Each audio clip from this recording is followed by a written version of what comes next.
I'm Oscar. I'm Lichard, and we are 2/3 of the Stowaways, and we are reviewing the first episode of Season 2 of Jujitsu Kaisen. Let's go. Yes, indeed. So, the first 10 minutes of this episode, before the intro even plays, is all right. We get introduced to the teachers of Jujutsu Kaisen, way younger. Yes, for reference, this season 2 is seemingly a prequel. Prologue, prequel. I think prequel is probably the right word. Yes, indeed. Yes, indeed. Back in time from where season 1 is. It's very interesting. I did not know that this was what it was going to be, you know? I only learned just recently that we were going back. And you could kind of tell from the movie, if you've seen that was a prequel. But I expected us to go right back into it. But no, we're getting some greater context. We're going to learn everything about these characters. And I'm here for it. Yeah, no, definitely. This is great. I love this episode. So it starts off with Mei and Urahime. Song Princess, Urahime. Yes. Walking up to a cursed house that... A cursed mansion that used to belong to some like restaurant chain owner, and Yep. Due to shenanigans, he and his family, I think it was family suicide, I think. Yeah. And obviously it's cursed, and people are like attracted to it because it's just like it's like a haunted place, and there's like people go to do like tests of courage there and whatnot. People keep going missing. So and, it's become too much of an issue, and the jujitsu sorcerers have to go in and deal with it. Yep. And May's gonna overcharge for it. Of course, exorbitantly. So they are wandering around the building, and you spend quite a bit of time with Urahime just freaking herself out, just scaring herself. I think I really like the effects of them moving, like the 3D environments. Yeah. Oh yeah. Mappa just flexing that budget. And it all felt really smooth. It didn't feel out of place. It worked really well. Yes, definitely. And we find out that they're pretty much trapped in the infinite corridor kind of thing. And they create a plan after Mei does a little teases Uda that they figure out maybe we should run in opposite directions. And maybe that'll probably fix it. Yeah, probably break the barrier. Yep. Because it was like it's not one big wall-like barrier. It's a barrier that moves out in front of you as you move out in front. Yeah. So if two people split up in opposite directions, it can't pick which way to go. Like that one episode of Rick and Morty, if you know about that. They continue to do that, and then the whole thing starts to, like, upheaval. Yeah. And at first I was like, oh, they did it. But is it really clear that they did it? No. So the building explodes, more or less, and it collapses, and they're like, Urahime is slightly trapped under some rubble. Mei is fine, because of course she is. Yes. And that's when as this is happening, we see our protagonist. Seemingly our protagonist for this season. One young Gojo, Satoru, and Geto. Yes. Geto. Whatever his other name is. Suguru. And Shoko, the doctor from season 1. Seemingly, they just blew up the whole place. That's what it seems to me like. Instead of doing it the way that they thought, the mathematical, like Hunter x Hunter style, like explanation of how we're gonna get out of this. No, Gojo just blows the whole thing up. It's great. Yep. And then that happens, and then we cut to the opening. Yes. So the first 10 minutes is just this. It's Urahime and Mei walking around the building investigating. We get a little bit of like some exposition on some stuff. And then the building blows up, and we go to the opening. Yeah, it's a little long, but very acceptable. Very, very nice, very calm, a little creepy, a little eerie, but very, very nice introduction into this season. Yes, the introduction. Opening. The opening, yes. I really liked it. Yeah, I liked it. I'd probably give it a solid 7 out of 10, just like the song. I'd give the whole like opening as a whole like a 10 out of 10, like animations and song 10 out of 10. 100% beautiful. I really liked the song. It made me want to jump out of a skyscraper. It's just not my type of song. It's not my type of beat. All right, it was really hype. I liked it quite a bit. Yeah. But just Mappa continues to knock it out of the park. Those poor animators Flexing all that money.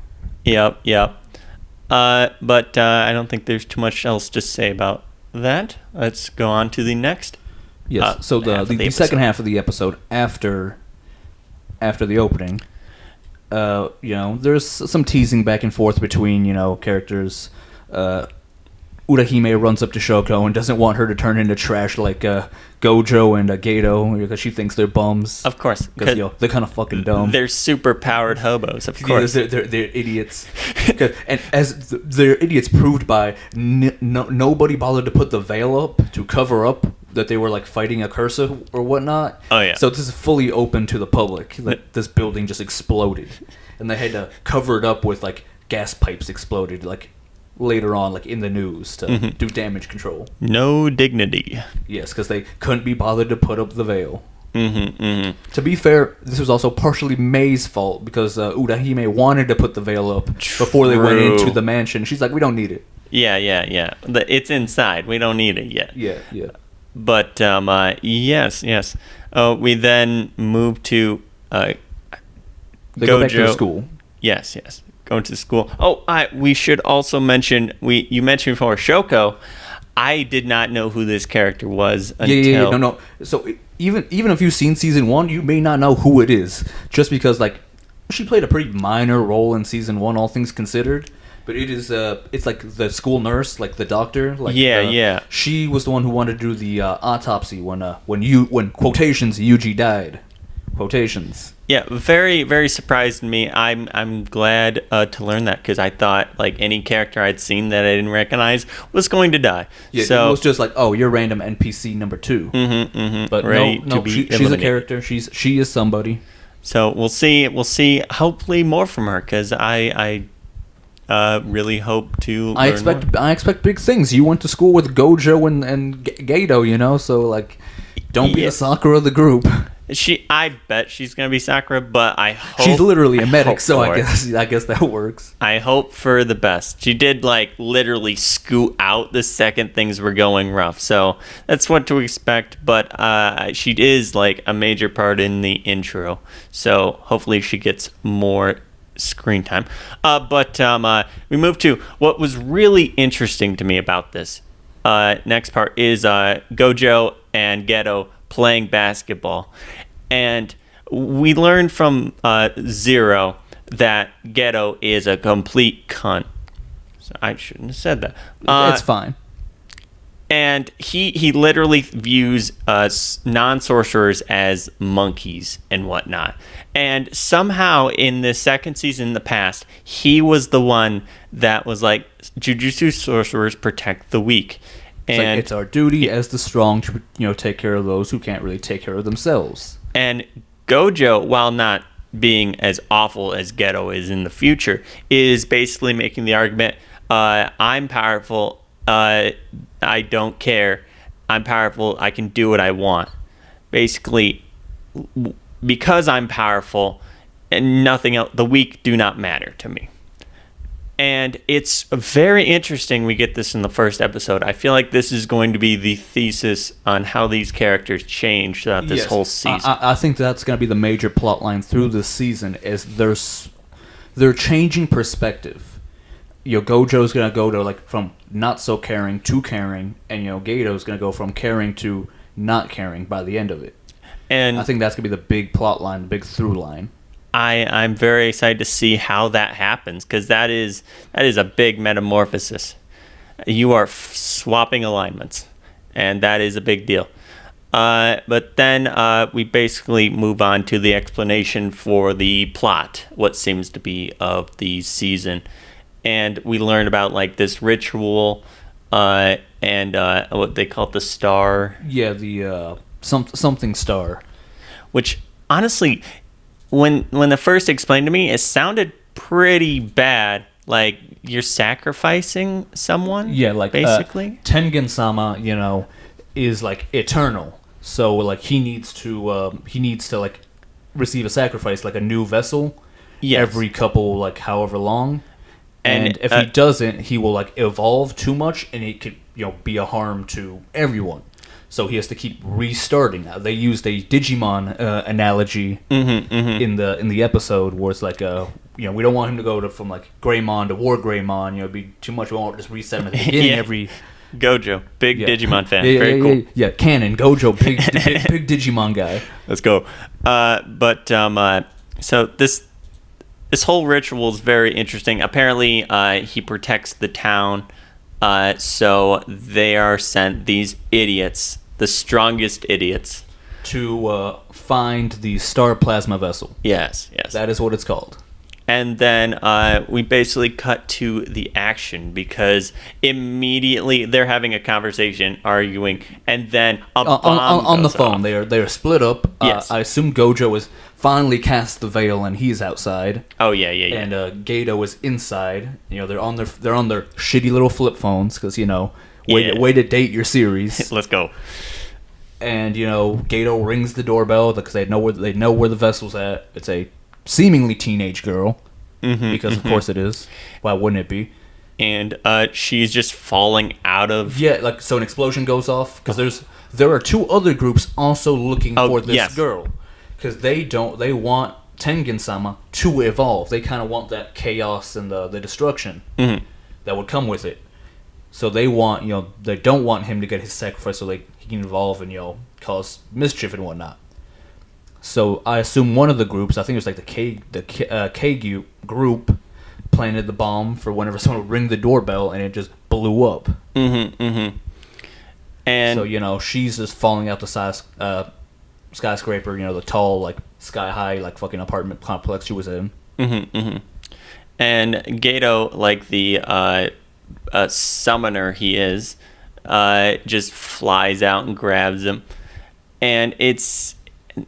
I very much look forward to seeing all the action because it's just so beautifully animated. And then we just cut to a scene where someone's throwing a knife at Gojo's face. Multiple knives. It looks like the scene from JoJo's Bizarre Adventure where Dio throws knives and they just stop, of course, right in front of Gojo. Yeah. And then you cut back to see the whole screen is just filled with knives. Yeah. And basically the episode ends after Gojo says, "Yeah, if you just surrender and say sorry, I won't kill you." Yeah, because Gojo's mad OP. He's just like walking towards the knives, and they're just repelling away from him. Oh yeah. And then, but before we're not quite at the end, or I think we might have gone a little slightly bit out of order. But we cut to a different building. With two guys looking out a window, watching all this unfold. I'm not sure. We're probably out of order with this. But I forget. I don't know if we're supposed to know who the person talking was, or we seemingly don't know who either of them are. But we did get a name drop, and it's like Zenin or something like that. And I immediately recognized Fushiguro. Yeah. So Zenin is being spoken to another man is speaking to him, and he's like, "So and so, Zenin, do you want to get involved in this? For the star vessel?" And he's like, "I'm not Zenin anymore. I'm Megumi now." Or Fushiguro, which is, Megumi's last name. Yeah, which implicating he's some relative of him. I'm betting on Dad so hard. Dad, uncle, older brother. Put your bets. Yep. And we're going to find out what origins of Megumi. I can't wait. Yep. And that is more or less... That is the final scene of the show. And so I think you already stated your rating for the opening. What would you rate the whole episode in total? The whole episode? I'd say like a 9 out of 10. 9 out of 10? I think I'd go an 8.5. It's very solid. Very solid. There's nothing outright that's like makes it a bad episode. It's a great episode. But I also consider like 10 out of 10 episodes like need something extra. And this episode doesn't quite have that. But, I think... actually, I'll say just 8 because I think it was a bit of a drag in the first 10 intro. minutes spun their wheels a little bit, but it was fine. But it wasn't like a bad. It didn't overly it wasn't stay bad. its welcome. But it was like it could have gone a little bit shorter. Yep. I think it was good for what it was. You know, in terms of episode 1 of like a season 2, phenomenal. Very strong start. Very strong. Like as strong as you could probably be. Definitely. All right. I think any closing thoughts? I'm pretty sure we cut the deal right there. I think that's I'm very looking forward to this whole season. I want to find out how Gojo goes from basically saying, how dare you question my power, to I'm going to teach these kids. Why should I care about moral fights? Yeah, the quote. Why should I care about morality? Yeah, to this dude. Who's a sensei, a teacher, a instructor of children, or youth. Yeah. Because the teenagers, not quite children. Saving death convicts, as you do. So I'm super looking forward to that. Yeah. And, Gojo, 10 out of 10, look like a Chad. Of course. Giga Chad, the shades. I love the animation. He just fucking. It's kind of like he was kind of doing the JoJo walk a little bit. Yeah, he just so loose with everything he does, and it's just great to watch. Even so Geto was walking funny, like he had his hands in his pockets. Yeah, Geto was like stomping. It kind of reminds me a little bit like the Dofi walk. Yeah. He's just fucking. Just weirdos, and I love them. The strongest dudes they have, and they're fucking weird ass. Currently, dudes. I actually like Geto. I wonder what will happen to make me hate him. So well, we'll keep watching. We're gonna find out eventually. Yes, we will. Stay tuned. I've been Oscar. I've been Richard. And we've been the Stowaways. Like, comment, share, and subscribe. Thank you for listening. Yeah. Peace. Peace. You sitting up here and telling me?